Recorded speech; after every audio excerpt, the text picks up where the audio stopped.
Super star அப்படின்னு அழைக்கப்படுற சிம்பு இவருக்கு ரசிகர் பட்டாளம் ஏராளம். இடையில இவருக்கு நிறைய படங்கள் இல்லாமலும் படங்கள் நிறைய பிளாப் ஆனதுனாலையும் இவர் நடிக்கிறதுல இருந்து கொஞ்சம் விலகியும் இருந்தாரு. அதுக்கப்புறமா ரொம்பவே கேர்ஃபுல்லா செலக்ட் பண்ணி மாநாடு படத்துல நடிச்சு மாநாடு படம் மிகப்பெரிய வெற்றியும் அடைஞ்சிச்சு. அதுக்கப்புறம் இந்த படங்களை எல்லாம் ரொம்பவே கேர்ஃபுல்லா செலக்ட் பண்ணாரு. ஆனாலும் இடையில வந்த தக்லீஃப் படம் பாத்தீங்க அப்படின்னா பிளாப் ஆச்சு.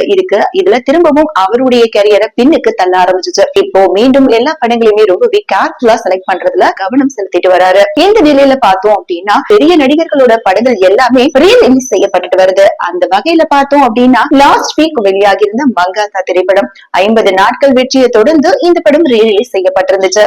இந்த நிலையில சிலம்பரசனோட சிலம்பாட்டம் படம் திரும்பவும் ஆட்டம் போடுறதுக்கு ரீரிலீஸ்க்கு தயாராகி இருக்கான்.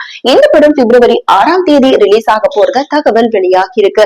இப்போ ரீரிலீஸ் படத்துல யாரோட படத்துக்காக எந்த படத்துக்காக நீங்க இங்க வெயிட் பண்ணிட்டு இருக்கீங்க அப்படிங்கறது எங்க கமெண்ட் செக்ஷன்ல ஷேர் பண்ண மறந்துடாதீங்க.